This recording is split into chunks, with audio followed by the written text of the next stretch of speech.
문제인데 법의 근거, 어디다 그 근거를 두는가 이걸 얘기를 법원 이렇게 불러요. 어느 법에다가 소송법의 근거를 두고 하는가 이 말이에요. 자, 이런 법원은 법원 두 개가 있어. 그 형식적 법률이라 그래. 국회에서 만든 법을 이것과 관습법이 있는데 민법은 둘 다 근거를 둬요. 민법 할 때는. 그런데 형법에서는 형법과 소송법은 관습법의 근거를 두지 않고 항상 형식적 법률에다 근거를 둬요. 근거가. 그런데 국회에서 만든 이 형식적 법률은 다시 두 가지가 있어. 형식적 의미의 법이 있고 실질적 의미의 법이 있는데 형식적 의미의 법은 각 그 법에가 총칙이 있는 것들이야. 6개가 있습니다. 6개가 있고 실질적 의미의 법이라는 것은 총칙이 없고 그냥 내용이 그냥 그런 내용을 담고 있어. 이걸 실질적 의미의 법 이렇게 불러요. 그래서 실질적 의미의 법이든 형식적 의미의 법이든 둘 다 국회에서 만든 건 똑같아. 형식적 법률이라고 합니다. 그래서 형사소송법에서 말한 법은 당연히 국회에서 만든 법입니다. 국회에서 만든 법의 근거를 두는데 이 국회에서 만든 법이라는 것은 꼭 형사소송법만 말한 게 아니고 모든 실질적 의미, 어느 법이든 소송법의 의미를 담고 있으면 형사소송법의 근거가 된다는 거예요. 이걸 형사절차 법정주의라고도 부르는데 그러면 형사소송법의 근거가 되는 법은 뭐가 있는가 이 말이에요. 뭐가 있는가. 자, 헌법입니다. 헌법. 이 헌법을 이제 뭐 2022년부터 경찰직 시험감에 들어간다는 헌법이 여러분은 관계없지. 여러분 늦어도 내년까지 이렇게 해야 되니까 관계없는데 어떤 새끼가 출제하려는가는 모르는데 헌법은 이게 그 출제가 어떤 형태를는가는 모릅니다. 두 가지 하나예요. 이거는 이런 문제가 나올 것인가 헌재 판례 중심으로 나올 건가인데 헌재 판례 중심으로 나오면 이게 복잡합니다. 이거 판례가 길어. 헌재 판례들이 그런데 출제하기 편하니까 헌재 판례를 내릴 확률이 큰데 어쨌든 여러분은 관계없어요. 관계없고 왜 늦어도 내년 합격해야 되니까. 그래서 이제 헌법에 규정된 소송법의 내용이 있어요. 헌법에. 자, 뭐가 있는가인데 여기에 시험에 종종 나옵니다. 그래서 시험 보러 가기 전까지는 여기를 꼭 읽어놔야 됩니다. 자, 제일 먼저 12조입니다. 12조가 제일 많은데 헌법 제12조가 자, 법률에 의하지 아니하고는 1항이 체포, 구속, 압수수색을 당하지 않는다. 그래서 이 강제처분에 대한 법정주의를 선언하고 있고요. 그 다음에 제2항입니다. 고문의 의미가 없고 모든 국민은 형사상 불리한 진술을 강요당하지 않는다 해서 진술 거부권이 헌법의 명문으로 나와 있습니다. 그런데 여기서 하나 조심해야 될 게 있어요. 거부권이 있고 그 다음에 거부권을 알려주는 걸 뭐라 그래? 고지라고 합니다. 고지. 그런데 과거에 선거법에 구공직선거법에는 이 진술거부권 고지 제도가 없었어요. 이거 없었어. 옛날에는. 그래서 선거 사범을 조사를 하면서 진술거부권을 고지 안 했다는 거야. 그러지 않으면 요게 이제 위법 시비가 문제됐는데 판례가 말하기를 자, 이 공직선거법을 위반한 선거 사범이에요. 이 사람은 헌법 제12조에서 뭘 가지고 있어? 당연히 모든 국민이니까 뭘 갖고 있는 거야? 진술거부권을 가지고 있는 거예요. 그런데 이 사람에게 이거 있다는 거 알려주는 의미가 있냐는 거예요. 변호사는 있다는 거예요. 헌법에 있는 게 당연히 알려줘야 되지 않냐? 이게 변호사 입장이고 검사 입장은 법에가 없는데 왜 알려주냐? 헌법에는 뭐만 있어? 거부권만 있고 고지가 없지 않냐는 거예요. 판례가 검사 말을 들었어. 고지는 헌법이 없으니까 알려주지 않아도 된다 이 말이에요. 이 거부권에 의해서 바로 도출되는 게 아니고 고지를 하려면 별도의 뭐가 있어야 한다? 법의 규정이 있어야 됩니다. 그래서 법의 규정이 없으면 알려주지 않아도 됩니다. 당연히 지금 현재는 있는데 그래서 이거 나중에 하겠지만 꼭 조심해야 됩니다. 사망입니다. 사망. 체포, 구속, 압수수색을 할 때는 검사 신청에 의해서 법관이 발부한 영장을 제시한다. 그래서 영장 신청은 검사가 합니다. 이것이 뭐한다? 헌법에 나와 있어요. 헌법에. 그래서 이걸 수사터인에 못 바꿨어. 이번에 소송법 개정하면서. 두 번째, 현행범인 경우와 장기 3년 이상에 해당하는 죄를 범하고 도피 증거의 인멸에 위험했을 때는, 앞에는 현행범 체포고요. 두 번째는 뭡니까? 긴급 체포입니다. 현행범 체포와 이 긴급 체포의 경우는 사후에 영장을 청구할 수 있다 이렇게 돼 있어요. 사후에. 그래서 영장 청구가 검사에 한다에 돼 있고요. 체포, 구속, 압수수색은 영장이 있어야 되지만 현행범이나 긴급체포는 사후 영장을 청구할 수 있다 돼 있는데 요게 우리나라 소송법이 헌법 잘 안 맞아요. 그러면 요 헌법 전문으로 하면 사후에 영장 청구해야 되죠. 영장 청구 안 해도 됩니다. 석방해버리면 돼. 그럼 헌법이 안 맞잖아요. 긴급 체포를 해가지고 영장을 청구 안 하고 석방을 해버렸다고요. 됩니다. 그런데 헌법이 안 맞잖아. 분명히 사후에 영장 청구해라 그랬잖아요. 안 맞아요. 어쨌든 이런 게 있다는 거고요. 그 다음입니다. 제4항입니다. 누구든지 체포 구속을 당한 때는 즉시 변호인의 조력을 받을 권리가 있습니다. 다만 변호인 조력권이 있고요. 형사 피고인이 스스로 변호인을 구할 수 없을 때는 법률이 정하는 바에서 국가가 쓰는 국선 변호인 제도가 있고요. 피고인에 대한 겁니다. 피의자에 대한 국선 변호인 제도는 헌법에 없습니다. 피의자에 대해서는. 그 다음에 5항입니다. 누구든지 체포 구속을 당한 때는, 먼저는 미란다 원칙이죠.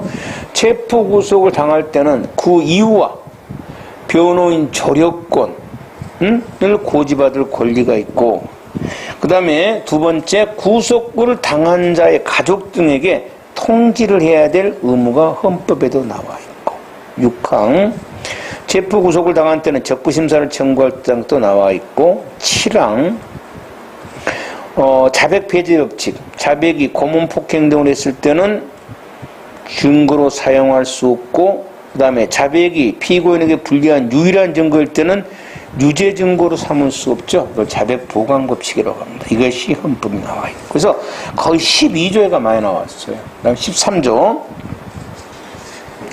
모든 국민은 행시 법률이라 처벌받아야 된다. 소급표 금지가 나와 있고, 동일 범죄로 거듭 처벌받지 않는다. 일사부재리 원칙이 13조 1항에 나와 있고, 2항과 3항은 소송법 관계없으니까 필요 없고, 27조입니다. 모든 국민은 법률이 정하는 바에 의해서 법관에 한 재판입니다. 법관. 배심은 아니에요.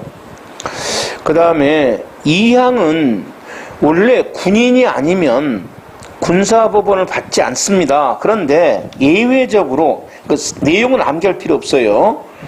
군사상, 기밀, 초봉, 초병, 초소 이런 거 있잖아요. 이런 곳은 군사법원을 받을 수도 있다. 원칙은 안 받지만 그런 정도. 그 다음에 3항입니다. 신속한 재판을 받을 권리가 있다. 이건 이제 헌법이 있어요. 그리고 공개재판 받을 권리도 있고, 4항 무죄 추정 원칙도 있고, 5항 피해자 진술권이 있습니다. 그 다음에 28조는 이제 형사 피의자 또는 피고인이 구금되었던 자가, 피의자 같으면 불기소, 피고인 같으면 무죄 판결을 받으면 이제 국가에 대한 보상을 청구합니다. 이걸 형사보상이라고 그러고요. 30조. 그 범죄 행위로 피해를 입은 사람은 국가를 상대로 그 구조를 신청할 수 있는 게 피해자 구조라고 합니다. 30조 있고 109조 심리와 판결은 공개한다. 다만 이 심리가 국가 안전보장을 위할 때는 심리는 비공개를 할 수 있습니다. 판결은 안 돼요. 판결은 반드시 공개해야 되고 뭐 이런 정도인데 이게 이제 가장 많이 나오는데 이거 어떻게 다 암기를 합니까? 자꾸 읽어보는 수밖에 없고요. 시험에 이제 가장 많이 나온 거 헌법이 없는데 제일 많이 나온 게 위법 수집 증거배제 법칙이 없습니다. 헌법에. 위법하게 수집된 증거는 증거로 사용할 수 없다는 형사소송법에가 있어요. 이게 제일 해답으로 많이 나오고 전문 법칙도 많이 나옵니다. 이것도 소송법에만 있어요. 나머지는 순수 이제 헌법에 있을 내용이 아니잖아요. 뭐 공소장 변경 같은 거는 당연하고. 그 다음은 잘 안 나오는 건데, 그러니까 주로 이제 법원은 헌법거에 많이 나오는데 혹시 모르니까 형식적 의미의 형사소송법. 여가 제일 많이 있겠죠? 형사소송법에 가. 그렇잖아요. 형사소송법이 수사, 공소, 공판, 집행인데 이것의 한 99%는 어디가 있어? 당연히 어디가 있다? 형사소송법에 있겠지. 요건 당연히 근거가 될 겁니다. 그리고 형식적 의미 형법입니다. 형법에가 소송법 내용이 있는 게 있어요. 형법 제66조 형법입니다. 그런데 뭐가 나와 있냐면 사형은 형무소에서 교수형으로 집행한다. 형 집행관부에 나와 있어요. 그래서 66조와 260조 제3항 폭행죄와 존속폭행죄는 피해자의 명시한 의사에 반하여 공소를 제기할 수 있다. 반의사불. 이 형법 312조랑 사자 명예훼손죄 고소. 자, 고소. 다 뭐예요? 고소. 공소조건입니다. 그러니까 서수 형법의 66조, 260조, 312조는 형식은 형법이지만 내용은 뭐예요? 소송법입니다. 혹시 몰라서 하는 거예요. 그러니까 형식적 의미 형법 속에 실질적 의미의 형사소송법이 있을 수도 있다. 실질적 의미의 소송법은 내용을 말하는 거예요. 그 다음 요거는 혹시 몰라서 막 앞에가 엄청나게 긴 것들만 특정 강력범죄 처벌에 관한 막 특례법 이런 거 나오잖아. 그러면 앞에다 던져버리고 뒤에가 무슨 특례법 무슨 절차법이 들어가면 소송법이고 내용이 무슨 처벌법이 들어가면 이거는 뭐야? 형법이다. 이렇게 생각하면 됩니다. 그래서 특정 강력범죄 처벌에 관한 특례법 이거잖아. 이건 특례법이니까 뭐구나? 이거는 소송법이구나. 이렇게 하고 처벌법 그러면 이거는 형법이구나. 그러면 조세범 처벌법 이렇게 하면 이건 뭐 해야 돼? 이건 형법이에요. 그 다음에 규칙입니다. 대법원 규칙 형사소송 규칙은 규칙은 원래 법이 아니에요. 아닌데 이 규칙이 헌법에가 나와 있으면 이게 법률이 돼요. 그래서 두 개만 나와 있어요. 대법원 규칙과 형사소송 규칙. 나머지 안 됩니다. 행정 규칙 같은 건 법원이 아니고. 기타 법원 조직법은 당연히 법관이 기재됐겠지. 검찰청법은 누가 기재됐어? 검찰이 나와 있겠지. 변호사법은 누가 나와 있어? 변호사가 나와 있겠지. 경찰 공무원법은 누가 나와 있어? 경찰이 나와 있겠지. 그러니까 당연히 뭐가 돼? 경찰이니까 수사 관련돼 있지. 수사에 관한 내용이 경찰 공무원법에 나와 있겠지. 그렇죠? 나와 있을 겁니다. 법원이 아닌 거. 판례는 안 돼. 법 아니에요. 행정규칙도 안 되고 조례도 아니고 명령, 대통령령 법 아니죠. 이런 건 다 안 됩니다. 그 다음에 이런 형사소송법의 적용 범위인데 장소적입니다. 우선 당연히 우리나라에서만 적용됩니다. 여기서는 하나만 체크하면 되겠네요. 중국 북경에 있는 대한민국 영사관이 우리나라 영토냐 중국 영토냐는 겁니다. 여기 대해서는 우리나라 판례가 중국 영토로, 이건 이제 국제법에 따라 다릅니다만은 우리나라 판례가 이거는 중국 영토로 봤어요. 그래서 당연히 우리나라의 소송법의 적용이 뭐한다? 제한됩니다. 알겠죠? 내가 판사였으면 나는 적용, 왜냐면 어느 나라 영사나 대사관 있잖아요. 여기는 어느 나라 영토로 보면 나라마다 다릅니다.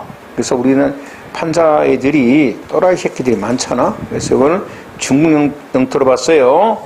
그래서 우리나라 소송법이 제한됩니다. 됐죠? 그리고 이제 우리나라 영토 내라도 치해법권 지역 영사관가 된답니다. 여긴 또 우리나라 법이 또 제한됩니다. 알겠죠? 이렇게 돼 있고요.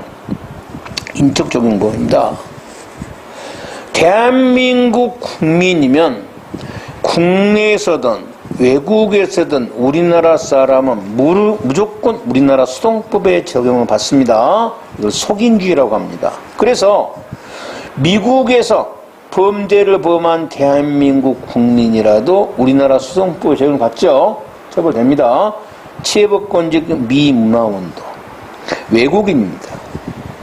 외국인이 대한민국 소송법에 재판을 받는 경우가 첫째, 국내에서 범죄를 저질렀을 때입니다. 당연히 우리나라 적용 받습니다. 두 번째, 외국인이 외국에서 대한민국이나 대한민국 국민에게 범죄를 저지른 경우입니다. 형법 제6조입니다. 그러니까 미국 놈이 미국에서 한국 사람을 폭행했단 말이에요. 있을 때는 해당 국가에서 처벌되는 행위가 아닌 이상 우리나라 여행 오면 우리나라 잡아가지고 처벌을 합니다. 알았죠? 그러니까 만일에 우리나라 사람의 폭행했다, 도둑질했다. 그러면 이제 그 사람이 우리나라 관광 오잖아. 그럼 잡아가지고 우리나라 법으로 뭐 할 수 있어? 처벌할 수 있습니다. 그런데 제한되는 사람이 있어요. 우선 대통령입니다. 헌법 제84조가 대통령은 내란죄, 외환의 죄를 범한 경우를 제하고는 대통령 재직 중 형사상 소추가 공소제기입니다. 공소제기를 당하지는 않습니다. 수사는 받을 수 있어요. 그래서 이제 이 사람이 탄핵이 되거나 박근혜처럼 박근혜는 대통령 재직 중에 탄핵돼 버렸죠. 그럼 대통령직에서 물러납니다. 공소제기에서 재판 받았고 임기 만료 누구 이명박이 임기 만료도 소추가 받고 국회의원입니다. 45조인데요. 국회의원은 국회에서 직무상 행한 발언과 표결에 대해서는 국회외에서입니다. 책임을 지지 않습니다. 여기를 면책특권이라고 합니다. 국회의원들은 그래서 막 입에 나온 대로 시비를 내요. 자, 국회에서입니다. 여기서 국회에서라는 것은 뭐냐? 꼭 국회 여의도를 말한 건 아니에요. 국회의원이 직무를 행하는 장소입니다. 그러니까 국정감사를 위해서 청주에 왔다. 국정감사에 하면서 하는 여러 가지 발언들은 뭐한다? 전혀 처벌받지 않습니다.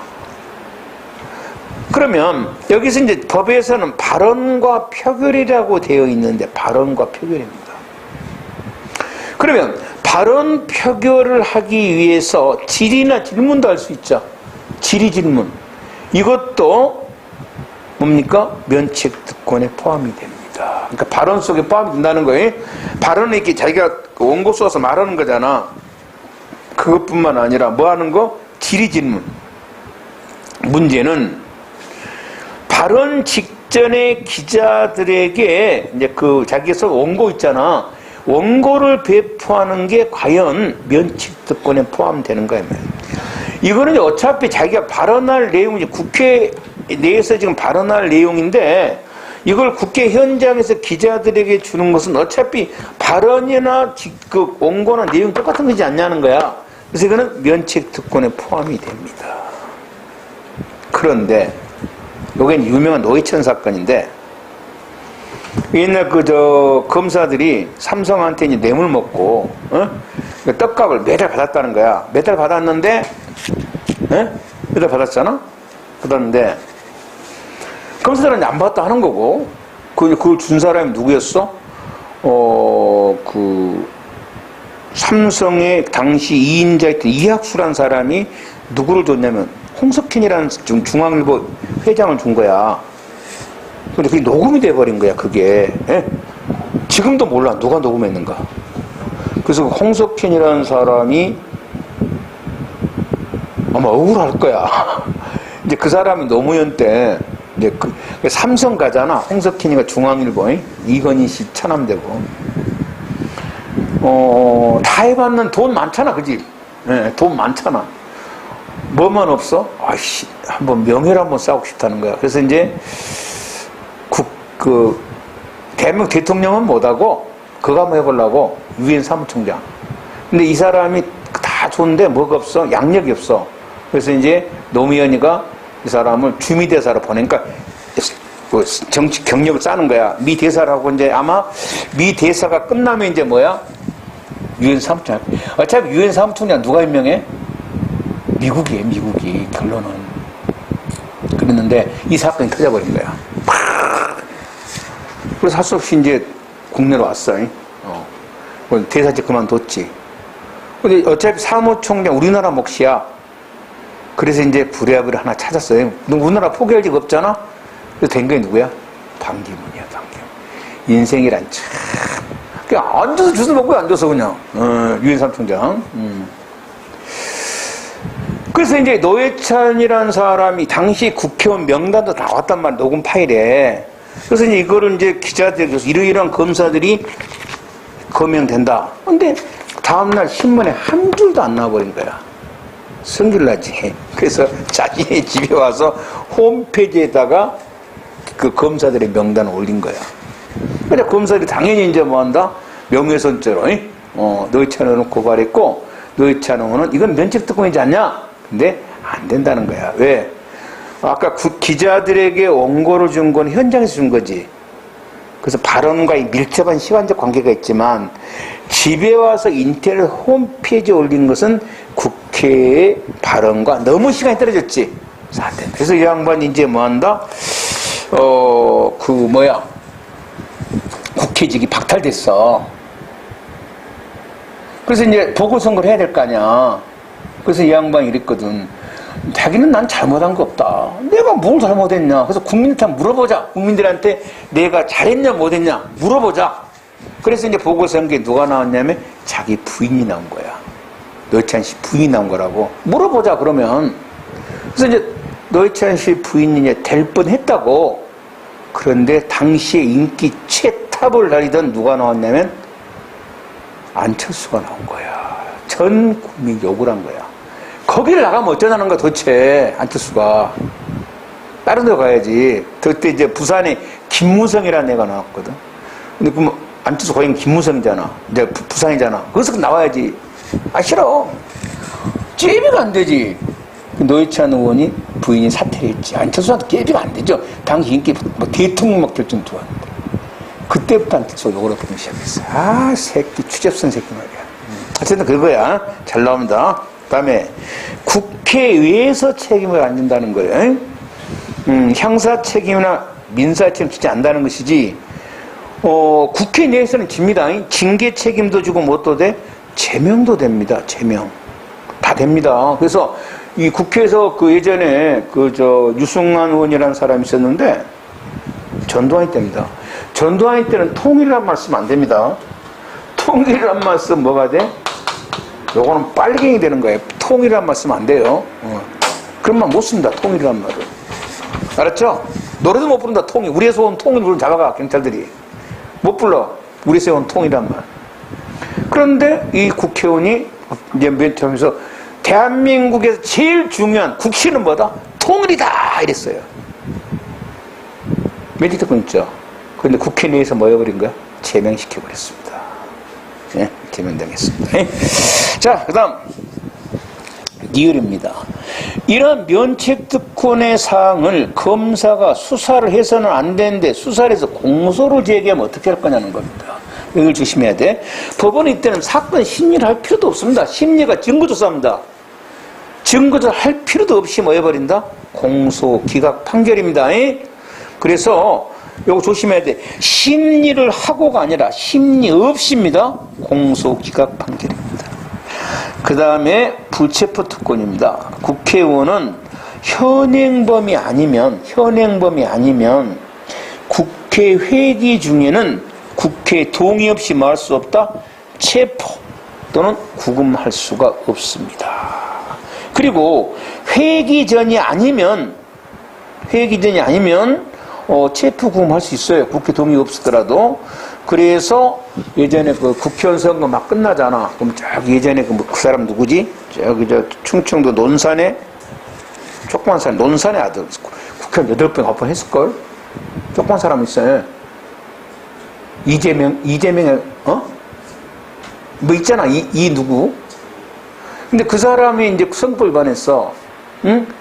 경찰이 잡으러 가니까 자기 선거 사무실에 가스관 세워놓고 가스통째로 들어오면 다 죽어먹겠다고. 나 죽어버릴 거야. 들어오지 마. 그러다가 국회가 열렸어. 그러니까 얼른 가스통 치우고 이제 체포 못하죠. 맞잖아. 아까 회기 전에는 국회 동의가 없더라도 뭐 할 수 있어? 경찰이 뭐 할 수 있어? 체포할 수 있단 말이야. 근데 이제 그러니까 체포하러 가니까 자기 사무실에 뭐 한다? 이렇게 막 그 가스통 세워놓고 들어오면 죽어버리겠다는 거야. 나 죽어버릴 거야 하다가 회기가 열리니까 가스통 치고 나온 거야. 그때는 체포는 못합니다. 뭐가 있어야 돼? 국회 동의가 있어야 되는데 국회가 동의한 적이 없어요. 거의 이렇게요. 그 다음입니다. 그러면 국회 동의 없이 할 수 있는 게 뭐냐? 현행범이나 준현행범은 회기 중이라도 국회 동의 없이 할 수 있고, 현행범이 아니면 회기 중이 아닐 때만 국회 동의 없이 체포할 수 있습니다. 그러면 이때 국회 동의가 필요한 거는 체포구속입니다. 수사 아니에요. 수사 아닙니다. 그래서 수사, 임의수사, 피의자 신문입니다. 공소제기, 공판, 집행 다 가능합니다. 뭐만 못한다? 체포구속만 못한다는 거예요. 압수수색 합니다. 국회 동의 없더라도 압수, 수색, 피의자 신문 다 합니다. 다 해요. 뭐만 못한다고? 체포구속만 못합니다. 그 다음에 체포 구속된 국회의원의 석방 요구입니다. 회기 전 체포나 구금된 국회의원에 대해서 석방을 요구하면 국회에서 이때 국회 요구가 있으면 검찰총장이 지휘합니다. 검찰총장. 여기 한 20년 전에 경찰직이 한번 나왔는데 꼭 기분에 몇 년 내에 한번 나올 것 같아. 국회 석방 요구가 있으면 누가 지휘하는가? 검찰총장이 합니다. 검찰총장이 석방하고 이 사실을 법원에 통지하면 됩니다. 외국인입니다. 외국의 대사, 원수나 치해받건자입니다. 그 가족들입니다. 가족들은 한국 형사소송법에 적용을 받지 않습니다. 가족들은. 그래서 건들면 안 돼요. 이 사람들 건들면 사람 죽여도 만약 저 나라 가버리면 끝이야. 안 됩니다. 그런데 2번은요, 이게 뭐가 있냐면, 2번은 미합중국 군대의 군속에 관한 형사재판권이 미소파입제라고 있습니다.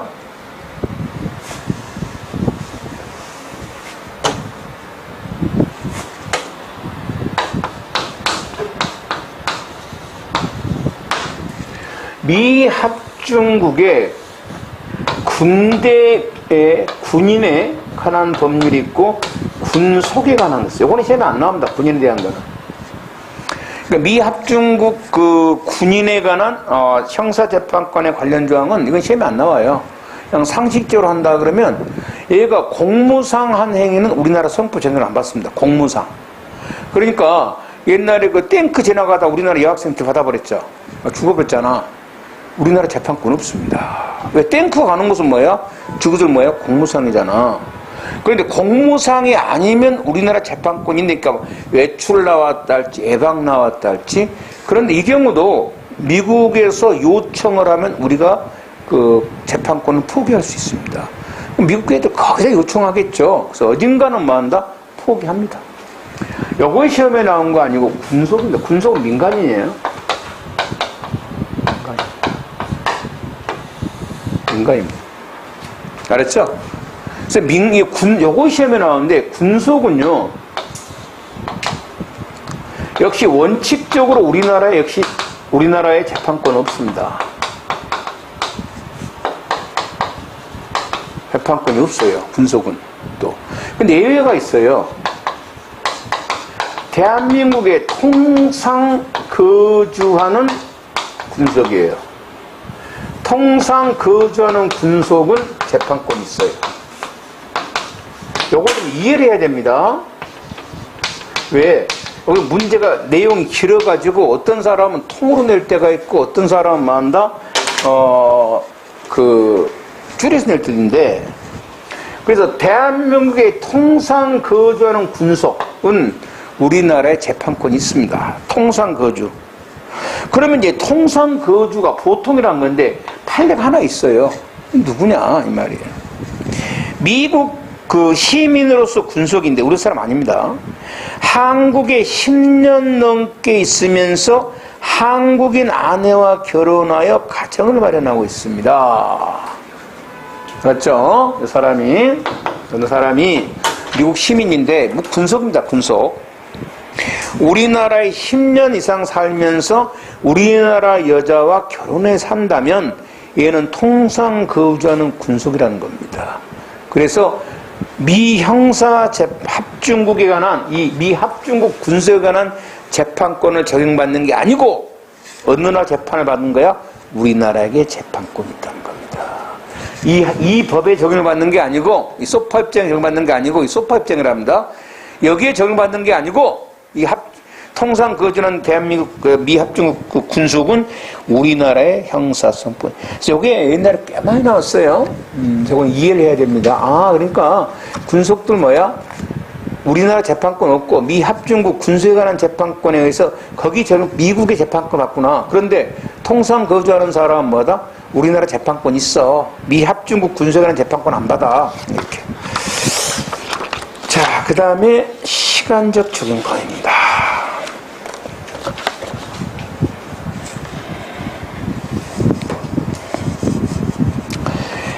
행위시법이 개정된 경우에, 자, 구법과 신법 중 어느 법을 적용할 것인가 여부를 우리는 소구표라고 합니다.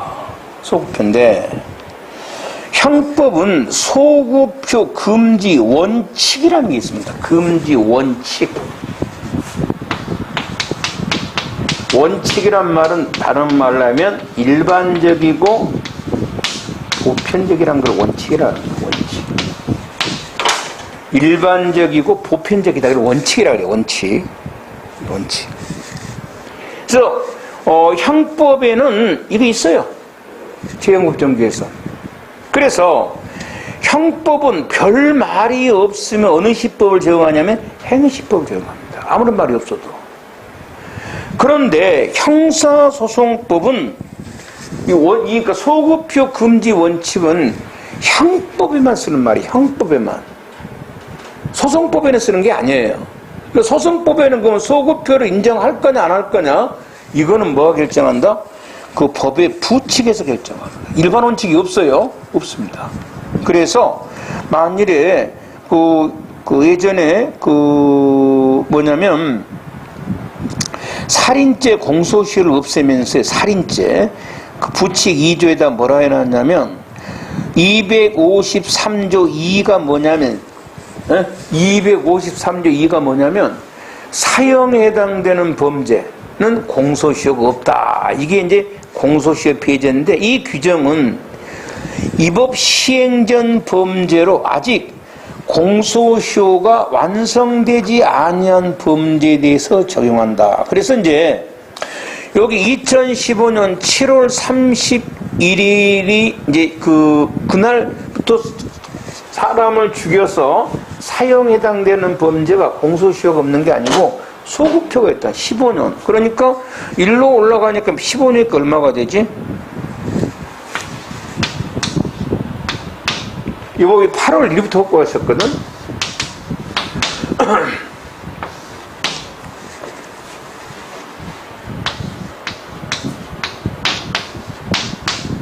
자, 여기, 그러니까 이 법이 2015년에 만들었는데 7월 31일에 이 조항이 이게 언제까지 효과가 있다고? 여기까지 소급표가 있습니다. 여기까지. 여기는 안 돼. 공소시효가 완성되기 전까지 효력이 있다. 이걸 뭐라 그래? 부진정 소급표라고 그래. 여기까지 효과가 있는 걸 뭐라 그래? 진정 소급표라고 그래. 우리는 진정 소급표를 인정하지 않아요. 뭘 인정한다? 부진정. 아직 공소시효가 완성되지 않은 데까지만 인정한단 말이야. 그래서 여러분 이제 그 법을 만든 뒤로부터 뭘 인정하는 거야? 경찰에 뭐가 만들어졌어? 미제수사팀이 만들어진 거야. 그래서 2000년 8월 1일부터 살인죄에 대해서는 뭐가 없다? 공소시효가 없어. 맞지? 없다 이 말이야. 이렇게. 자, 그 다음에 부칙 2012년 부칙에 뭐가 있었냐면 성범죄 친고죄를 폐지했다고. 폐지. 알았지? 그러면 이 폐지 규정은 언제부터 효과가 있냐니까 이 법 시행 후 최초로 저지른 범죄, 즉 2013년 6월 19일 효과가 나오는데 이때부터 친고죄는 뭐가 아니다? 성범죄는 친고죄가 아니라는 거야.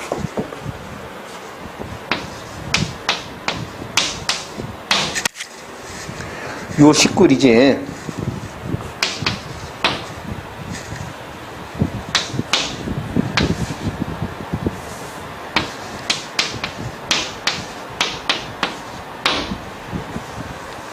그러면 2013년 6월 18일에 강간이나 강제 추행을 했어. 이거는 뭐야? 친고죄야. 2018년 6월 19일 날 강간이나 뭘 했어? 강제 추행을 했어. 이거는 비친고죄야.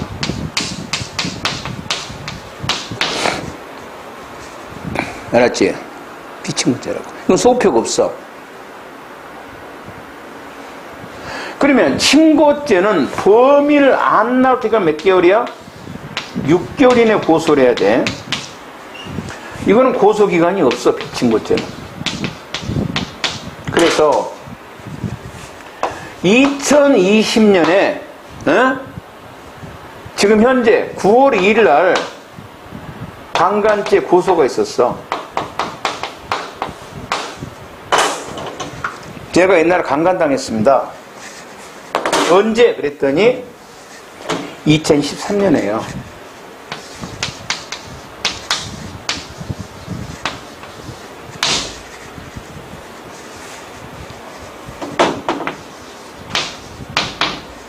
돼, 안 돼? 안 됩니다. 정확히 나와야 돼요. 5월인데, 5월이다, 7월인데, 왜? 이게 18년 했으면 이미 고소기간이 지났잖아. 6개월이 한참 넘었잖아. 19일에 했으면 뭐야? 관계없지. 지금 수사할 수 있지. 맞잖아. 6월 중순경은 안 돼. 차라리 5월이면 되지. 5월이면 뭐야? 기간 지났지. 7월이면 관계없지. 뭐가 안 된다? 6월 중순경이라 하면 안 된다는 거야. 이런 공소 제기는 무효야. 제기는 안 된다. 고소도 안 되고 검사 이런 공소장을 써서도 안 돼요. 이게 만약 피해자가 고소 났을 때 저 6월경에 당연히 이러면 뭐가 돼? 수사기관은 정확한 날짜를 밝혀야 돼. 6월경 해서는 안 된다고. 중순경 해서는 안 된단 말이야. 알았죠? 이렇게 뭐 때문에 이거 소급표가 없어서 그래요. 그 다음에 이제 헌법 제47조는 꼭 알아야 됩니다. 법률의 위헌 결정은 원칙적으로 모든 국가기관을 기속시키는데, 그리고 제2항 소급표가 없습니다. 그래서 위헌으로 결정된 법률은 그 결정이 있는 날부터 효력을 상실합니다. 사망입니다. 그런데 제2항의 규정에 불구하고, 소급표가 없음에 불구하고 형벌에 관한 법률이나 조항은 소급하여 만다 효력을 상실합니다. 다만 해당 법률 또는 법률 조항에 대하여 종전의 합헌으로 결정된 사건이 있는 경우에 그 결정 있는 날에 다음 날로 소급하여 효력을 상실한다. 그래서 소급표를 인정하는데 좀 제한이 있습니다. 자, 좀 볼까요?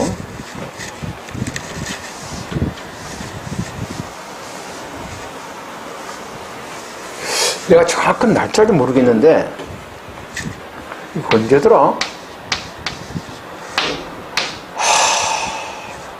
확실한 날은 날짜 적고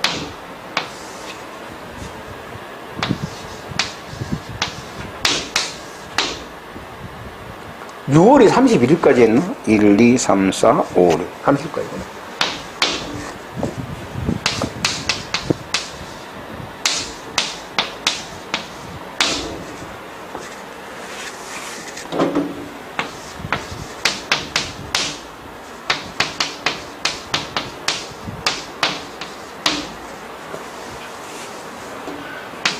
이거 지금 굉장히 중요한 문제입니다. 이거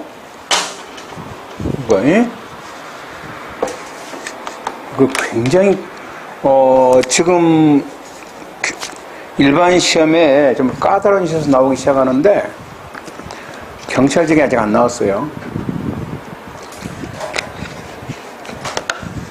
자, 이렇게 간통죄는 형법이죠.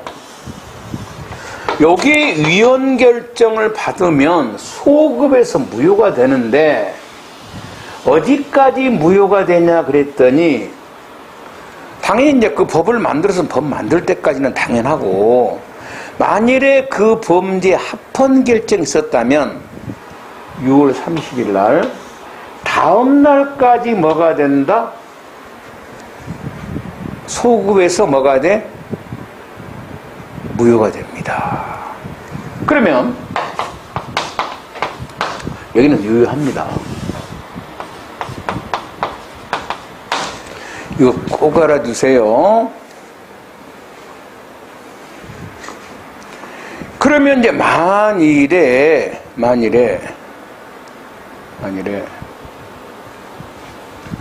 여기에 대해서 공소제기가 있었어요.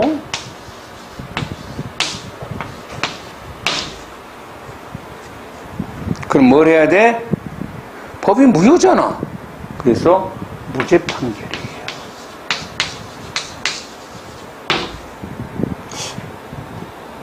자, 여기에 대해서 이제 공소제기 있었어요. 그런데 참고적으로 이거는 당연히 위헌 결정을 받았으니까 현재 간통죄 법은 뭐하고 없다? 폐지되고 없습니다.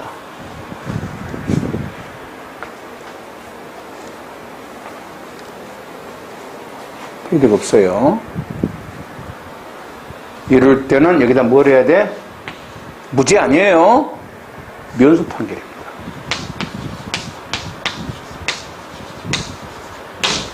면수 판결이에요.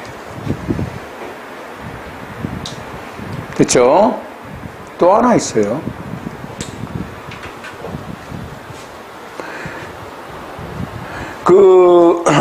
위헌 유죄 판결 받았던 게 뭐냐면 위헌 결정 받아버리잖아. 거기에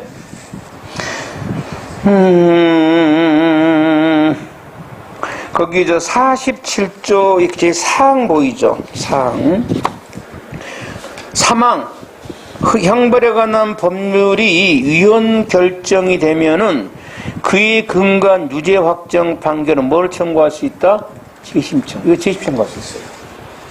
여가 유죄가 확정된 것은 재심을 청구할 수 있어.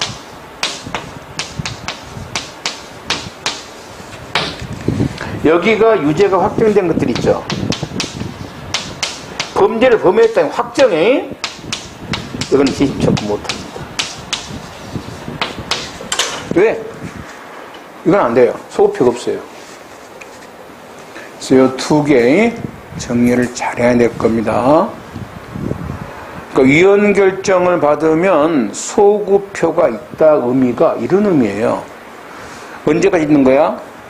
합헌 결정이 있으면 그 다음 날까지, 이날까지는 유효하고, 요거 꼭 좀 정해 놓기 바랍니다.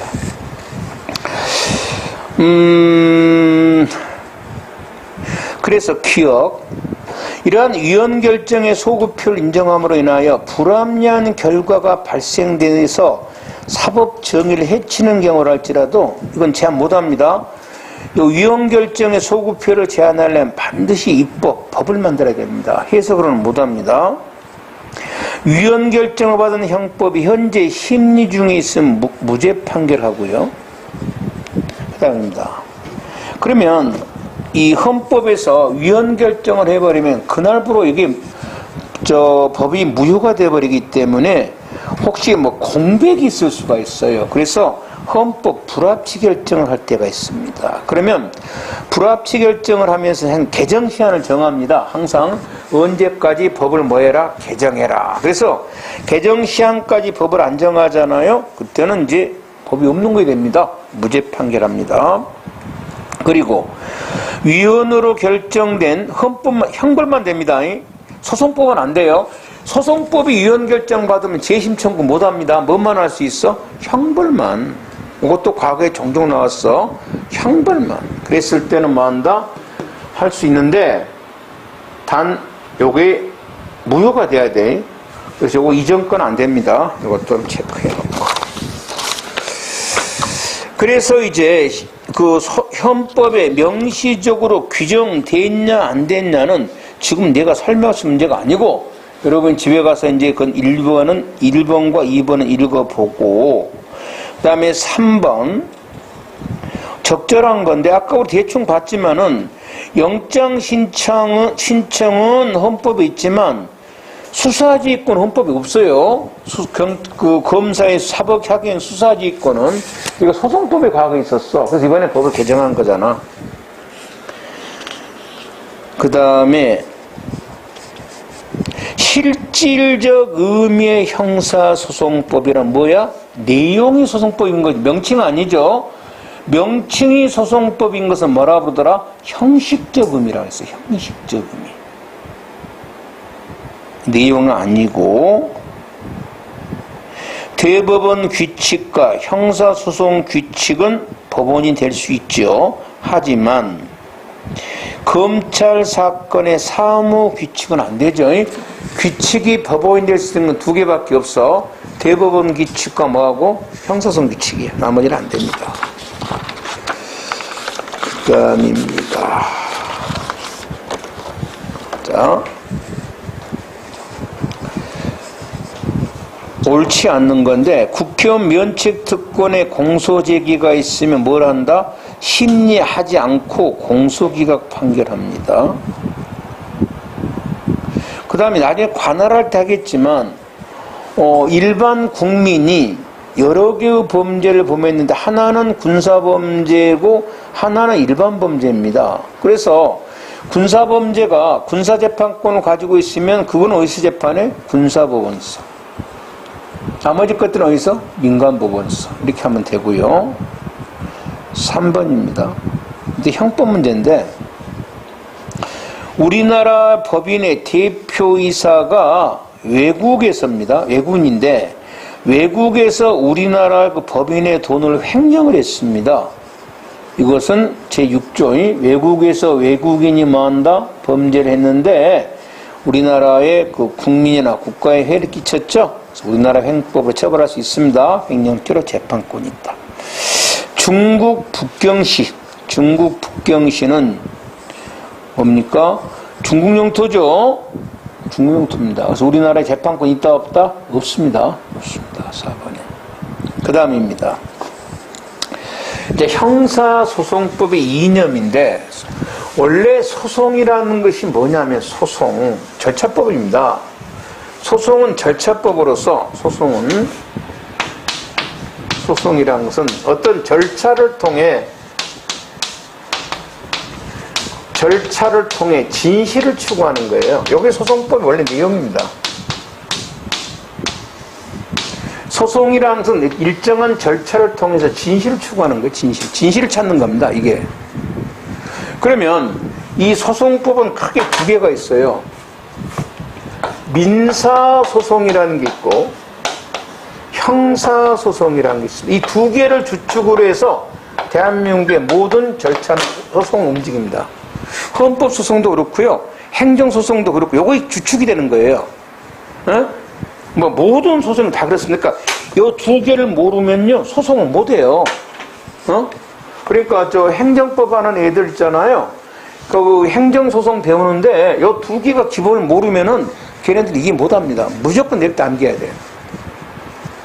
그러면 요 두 개에서 이제 어차피 절차를 진실을 추구하는 건데 민사소송에서 추구하는 진실을 뭐냐 그러면 형식적 진실이라고 합니다. 그리고 형사소송에서 추구하는 진실이 뭐냐? 실체적 진실입니다.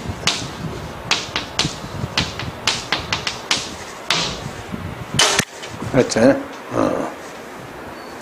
둘 다 진실을 추구하는데 민사소송에서 무슨 진실을 추구해? 형식적 진실이고 형사는 뭐다? 실체 진실이라는 거예요. 그럼 형식 진실은 뭐고 실체 진실은 뭐냐는 겁니다. 형식적 진실이란 당사자가 주장하고 제출하고 한 증거에만 가지고 재판을 합니다. 주장하지 않은 것은 재판하지 않습니다. 맞지? 그러니까 만일에 여러분이 나한테 돈을 100만 원을 빌려갔어. 100만 원을. 그러면 이 100만 원을 빌려가서 안 갚아도 되는 경우가 두 가지가 있어요. 하나는 돈을 변제했을 때는 안 갚아도 되지. 또 하나가 뭐냐면 민사채권은 소멸시효라는 게 있습니다. 소멸시효에 걸리면 안 갚아도 됩니다. 그래서 내가 이제 돈을 달라고 여러 번 소송이 들어갔어. 민사소송이. 내가 10년 전에 빌려줬다 이 말이야. 근데 여러분은 두 가지 주장할 수 있어. 뭐 한다? 아, 나 돈 갚았지 않냐? 아니면 10년이면 채권이 소멸됐지 않냐? 이렇게 할 수도 있는데 여러분은 돈을 갚았다고 하는 거야. 10년 전 사건인데. 그럼 법원은 보니까 아직 채권이 소멸돼 버렸어 라고 하더라도 주장하지 않잖아? 그럼 판단 안 합니다. 이게 민사소송이에요. 주장을 해야 판단하고요. 증거를 제출해야만 판단합니다. 이게 민사소송입니다. 이걸 형식적 진실이라고 합니다. 이에 비해서 실체적 진실은 그 무죄가 된 피고인이 무죄를 주장하지 가만히 있습니다. 이래도 법원은 뭐야? 알아서 뭐야? 무죄를 인정해 줍니다.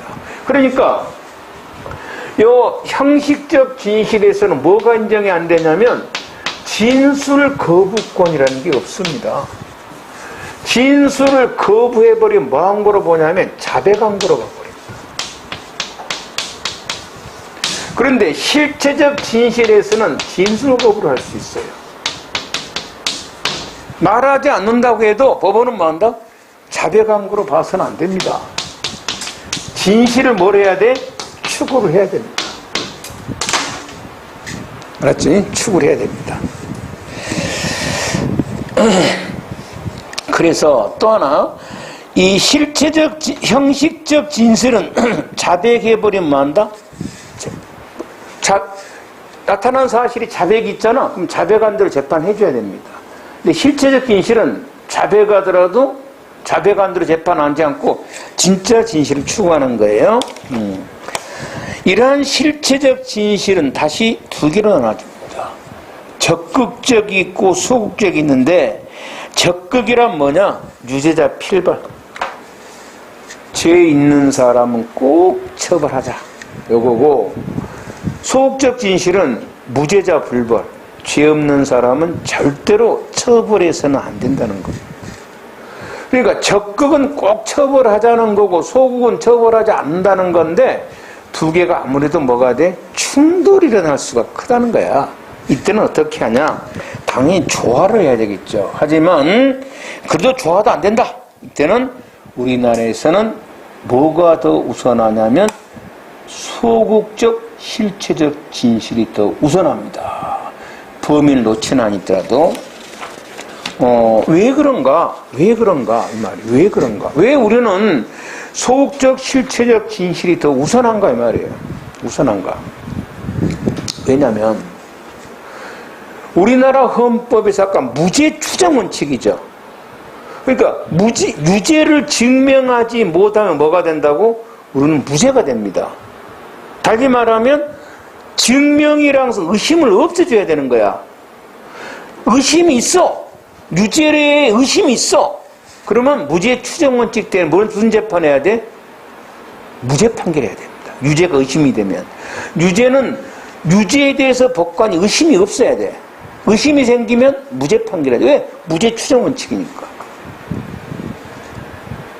그래서 이걸 다시 말하면 의심스러울 때는 피고인에게 무슨 재판해야 된다? 이익되는 재판, 무죄 재판해야 됩니다. 그래서 우리는 모든 증명은 뭐가 져야 돼? 검사가 져야 됩니다. 이 모든 것을 봤을 때 우리나라의 진실은 뭐가 우선이다? 소극적 실체적 진실이 우선합니다.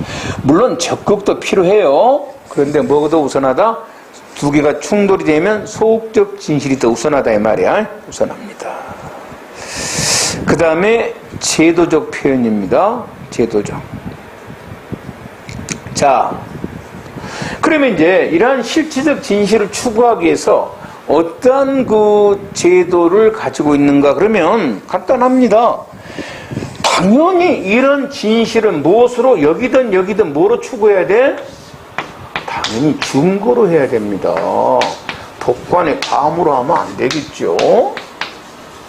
그렇잖아요. 당연히 진실 추구를 뭐로 해야 돼? 증거로 해야지 감으로 하면 되겠어요. 그래서 항상 이 실체적 진실 추구는 민사든 형사든 뭐로 해야 된다? 증거로 해야 돼. 그래서 각종 증거는 전부 뭐 하는 데 있어? 진실하고 있는 거야. 진실.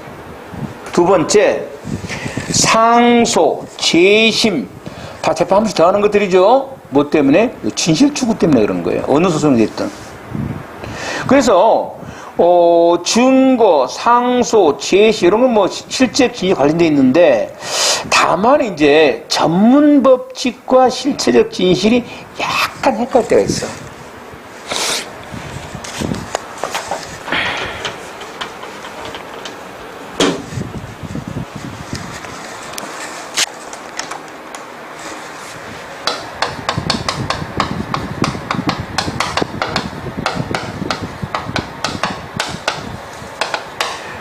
자, 목격자나 피해자나 범인이 법정에 출석하여 진술을 하는 것을 법정에 본인이 나와서 이걸 뭐라 그래? 법정에 본인이 나와서 하니까 이걸 뭐라 그래? 본래 증거라고. 본래 증거.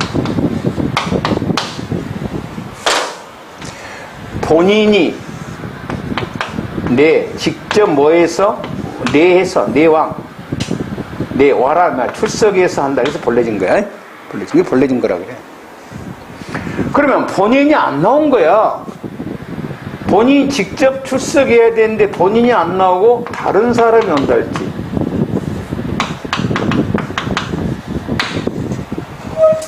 본인이 안 나오고 뭐 한다? 서면을 제출한다 할지. 요거는 뭐야? 본래 증거가 본인이 직접 나와야 돼. 이거 말하려면은. 맞지? 아니, 본인이 직접 나와서 말해야 될 거 아니야. 그래야 믿을 수가 있잖아. 본인이 안 왔어. 다른 사람이 와. 이거 전문진, 다른 사람 대신 말한다, 이 말이야. 본인이 안 와. 서면으로 제출해. 여러분들은 뭐라 그래? 전문 증거. 믿을 수가 없지? 진실성이 없잖아. 아니, 직접 본 사람이 와야지. 직접 당한 피해자가 와야지. 그건 진실성이 없어, 전문 증거는. 그래서 이건 뭐 한다? 증거로 사용 못해.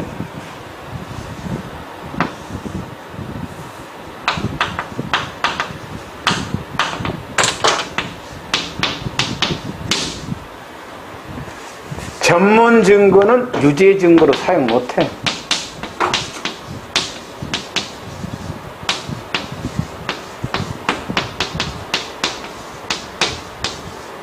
왜 그래?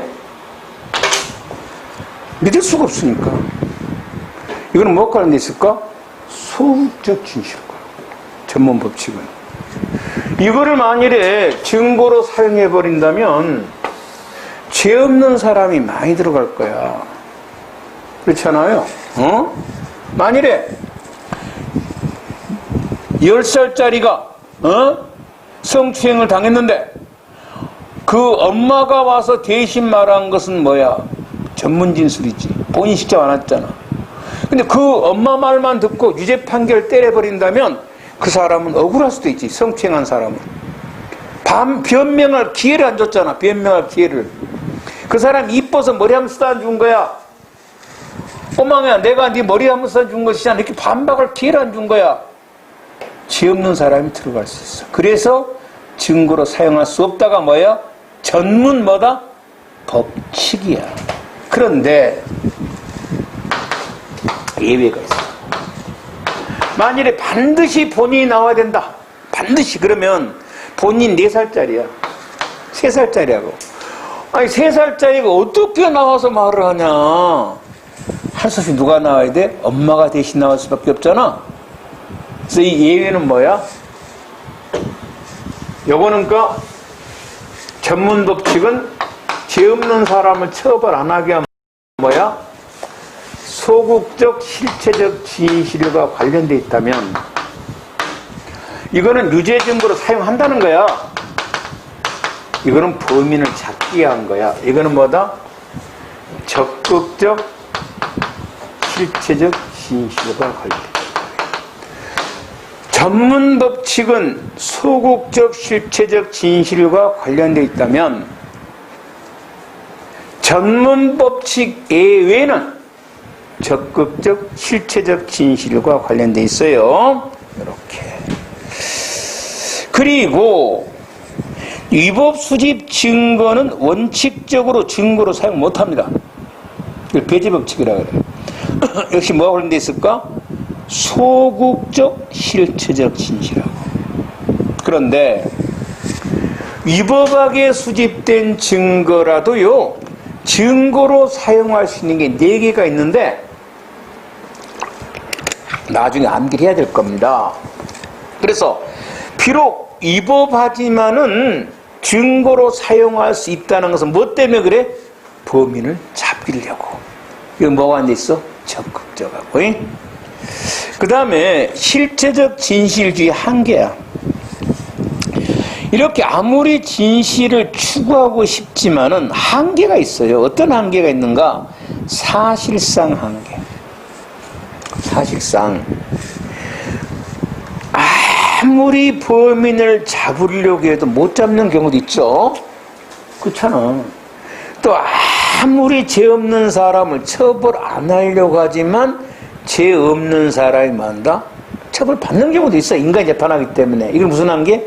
사실상 한계라 그러고, 그 다음에 이 다른 이념상 한계라는 것은 뭐냐면, 이념상 이제 그 신속한 재판 이런 것 때문에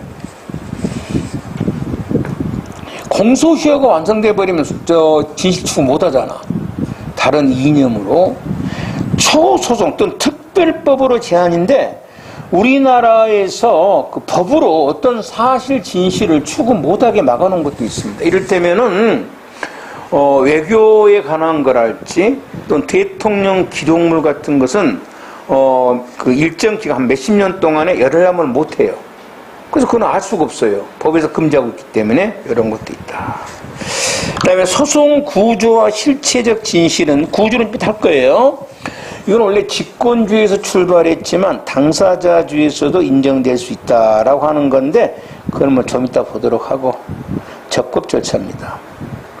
우리 헌법이 가장 중요한 원칙인데 적법 절차란 대한민국 모든 법입니다. 절차 뿐만 아니라 내용까지도 정당해야 되는 내용까지도. 그러니까 우리나라는 법이 정당하지 않으면, 즉 정의롭지 않으면 법이 아닙니다. 이거는 악법은 법이 아니에요. 우리나라에서는 악법은 법 아닙니다. 이것이 적법 절차라고 합니다. 이거는 모든 법의 기본 원칙이고, 이러한 적정 절차 또는 적법 절차의 제도적 구현은 어떻게 되어 있는가는 거기는 몰라야 됩니다. 뭐 책에나 뭐 공정한 재판, 비례 원칙, 피고문이 되어 있을 건데요. 이거는 별 의미가 없습니다. 판례만 보면 됩니다. 자, 적법 절차라는 것은 뭐를 말한다? 내용까지도 정정이 적정해야 됩니다. 그래서 위법하게 수집된 증거들은 뭐다? 그래서 증거로 사용 못하는 거예요. 음주 측정 결과를 기재한 음주운전 적발 보고서가 적법 절차에 의하지 않고 수집된 증거입니다. 증거 사용 못합니다. 설사 음주운전 했다 할지라도 그놈으로 유죄 판결해서는 안 됩니다. 적법 절차에 위반된 겁니다. 자, 아까 피고인은 공판장에 출석할 권리가 있는데 자기에게 아무런 책임도 없는 사유로 출석하지 못한 피고인에 대해서 그래서 증거조사도 없이 유죄 판결합니다. 이건 말이 안 되는 소리죠. 이건 당연히 이날 소송촉진 특례법인데 이건 잘못된 거고, 검사실에서 개구 사용이 뭐냐면 수갑 채우는 겁니다. 수갑 채우고 포수 묶는 건데, 개구 사용을 하면서 검사가 이 수갑 같은 걸 풀어달라고 요구한 해제 요청에 대해서 거절할 수 있도록 한 개업근무준칙은 역시 위법입니다. 이건 악법이에요. 그 다음에 세 번째, 예전에 행정법 중에는 그 교도소에서 징벌방 있잖아요. 영화 보면 나오잖아. 징벌방에 들어가면 막 운동도 못하고 딱 있다가 막 한 달 만에 나서 햇빛 뭐 쓰러지고 막 그러잖아. 비인간적이죠. 이거 안 된다는 거예요. 그래서 지금은 금치 기간 중이라도 반드시 운동 시간 하루에 몇 시간씩 줘야 됩니다. 그래서 금치 기간 중이라도 수용자에게 운동을 금지한 것은 이거는 적법 절차 위반이고, 네 번째입니다. 검사가 증인으로 채택된 수감자를 날마다 검사실로 소환합니다. 그래갖고 뭐 증언을 듣는 것도 아니에요. 앉혀놓고 커피 주고 그럽니다. 이유는 뭐냐? 변호인을 못 만나게 하려고. 이거는 안 되죠? 이거는 적법 절차 위반이고요. 다섯 번째입니다. 예전에는 경찰이나 교도소 가잖아. 그러면요, 빨가벗고 엉덩이도 까고 쪼그려 뛰기도 합니다. 이렇게. 왜? 혹시 뭐 숙회하고 가는 거 하고. 이건 악법이죠. 지금 안 그럼 지금 뭐야? 그냥 가운 입고 CCTV로 찍습니다. 그래서 요 5개 정도인데, 그 중에서 여러분이 뭐 5개 정도는 읽을 수 있는 거잖아요. 그 중에 가장 많이 나왔던 게 5번 하고요. 4번이 가장 많이 나왔습니다. 그러면 이제 적법 절차에 위반되지 않는 거 이렇게 하면요, 여러분은 다 이건 이제 대법원 판례가 아닙니다. 다 소송법 헌재 판례인데, 현재 여러분이 생각해서 하고 있어. 하고 있구나. 아니면 배웠단 말이야. 배웠고 지금 하고 있다고 생각이 되는 것은 이건 당연히 적법 절차 위반이 아니죠. 이게 위반 같으면 뭐야? 무효니까 할 리가 없잖아. 자, 1번입니다. 괜찮다 이 말이에요. 경찰 공무원이 증인될 수 있는 거? 됩니다. 증인은 누구나 다 돼요.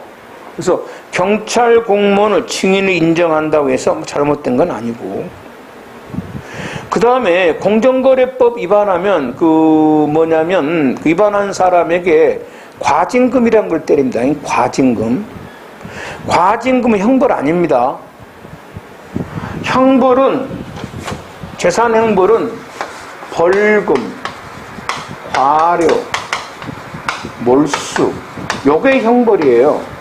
과징금, 과태료, 이런 것들이 형벌 아니에요. 형벌 아닙니다. 요게 형벌이에요. 요게 형벌입니다. 그래서 우리나라는 일사부재력 헌법에 동일범죄로 거듭 처벌받지 않는다 그랬었잖아요. 바로 이것으로 두 번 처벌할 수 없다는 겁니다. 똑같은 사안에 대해서. 근데 한 번은 과징금, 한 번은 벌금을 때린 것은 뭐가 아니다? 이중처벌이 아니라는 거예요. 한 번은 과태료, 한 번은 벌금, 이중처벌이 아니라는 거예요. 왜? 과징금이나 과태료는 뭐가 아니니까? 형벌이 아니기 때문에. 형벌이 이 말이고요. 그 다음에 세 번째입니다. 자동차 운전자에게 자석 안전띠를 매고 이를 위반하게 되면은 처벌하죠. 이것도 뭐다? 적법 절차를 위반한 거, 도로교통 위반한 거 아니고, 지금 청소년 성매수자들은 신상 공개를 합니다. 예? 신상 공개에서 뭡니까? 그 인터넷 들어가면 다 알 수 있어요. 누구라는 거. 이것도 역시 적법 절차 위반한 거 아니고 하고 있잖아요. 범죄인 인도 심사라는 것은 뭐냐면 외국인인데요. 외국인입니다. 외국인인데 우리나라로 도망쳐온 애들 있죠. 얘네들은 지금 그 정치범들이 아니면 인도를 합니다. 정치범이 아니면, 정치범이면 인도를 안 합니다. 그럼 정치범인가 아닌가를 뭐 한다? 이건 범죄 사실 인정한 거 아니에요. 정치범인가 아닌가만 심사하는 거예요. 그래서 이제 뭐 한다? 정치범이 아니면 그 나라로 보냅니다. 이거를 서울 고등법원서입니다. 고등법원서. 우리나라 사람은 어쩌냐? 국내인은 이상한 조항을 맺었어. 미국이랑. 그래서 우리나라 국내인도 미국에서 범죄를 저지르고 한국으로 도망친 경우 있죠. 그럼 이제 인도를 한다고 돼 있는데 단 결혼하면 안 하면 됩니다. 총각도 인도하는 거야. 그럼 결혼해버렸지, 얼른. 인도 안 해줘. 그 있잖아, 뭐지? 그 조주빈이랑 같이 누가 하여튼 그런 거 비슷해가지고 있는데, 그러면 이제 미국 애들이 내려서 다운받아서 받는가 봐. 그럼 미국법 위반이잖아. 그래서 인도해라 했어. 그럼 미국 가면 몇십 년 받아야 돼. 이건 범죄 영계가 아니까, 걔네들. 근데 얘가 얼른 이번에 재판 도중에 뭐 해버린 거야? 결혼해버린 거야. 인도를 안 한가 봐. 이렇게. 하여튼 그런 게 있어. 그 다음. 관세청장의 통고 처분에 대한 범칙금입니다. 그래서 이제 이런 것들은 누가 해야 돼? 이런 것들은 재판이니까 법관이 해야 됩니다. 벌금 과를 못 쓰는데 이런 것들은 재판이 아니에요. 범칙금 같은 거.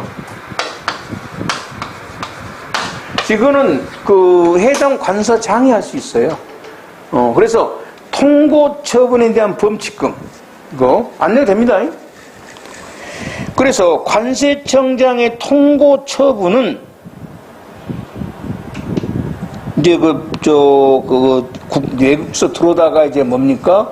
외국서 들어오다가 뭐 이런 거 숨겨 들어오다 걸릴 수도 있잖아. 금 같은 거. 그러면 이제 관세청장이 범칙금 통고 처분합니다. 얼마 이제 범칙금 내라는 겁니다. 안 내도 됩니다. 낼 의무가 없어요. 그럼 안 내면 이제 관세청장이 뭐야? 관세법 위반으로 고발을 할 겁니다. 그럼 이제 고발을 하면 어떻게 돼? 이제 같이 재판 받아야죠. 그래서 관세청장의 통고 처분은 그 상대방의 뭐한다? 이익을 위해서 만들어 놓은 거예요. 알겠죠? 그러니까 이거는 적법 절차 위반이 아니에요. 억울하면 뭐 하면 돼? 얼마든지 뭐 하면 되는 거야?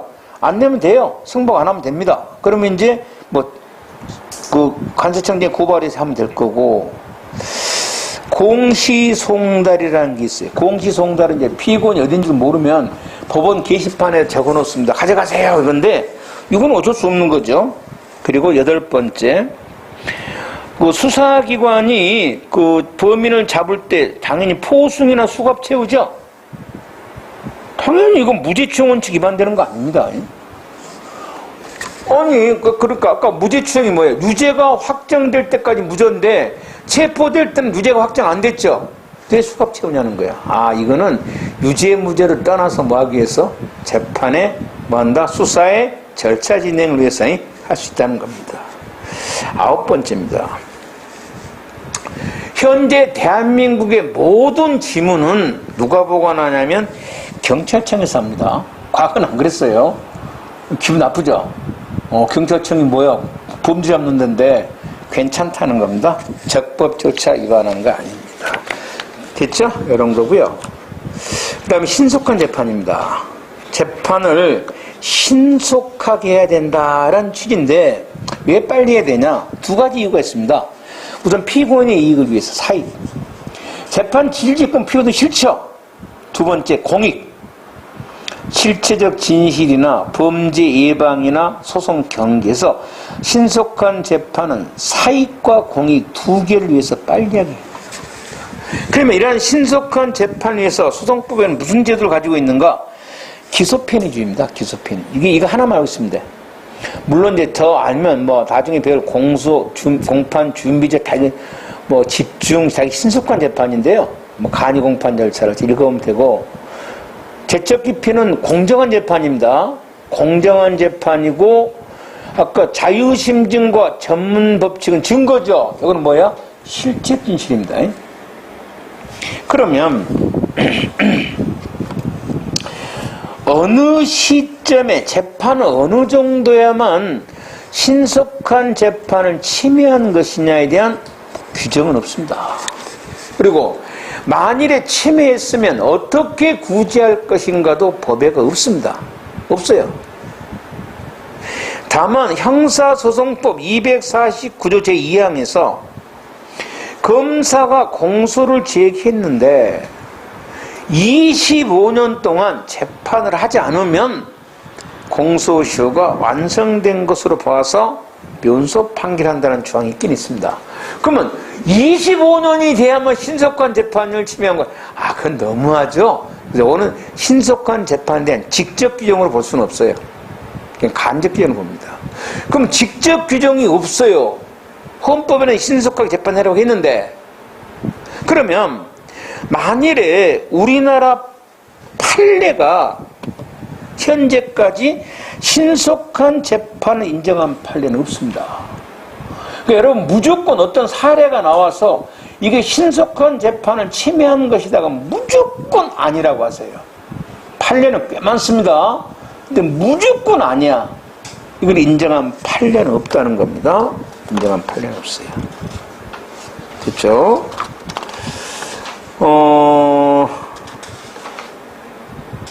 그 다음에 이제 무죄 추정 원칙은요, 조금 있다가 보도록 하겠습니다.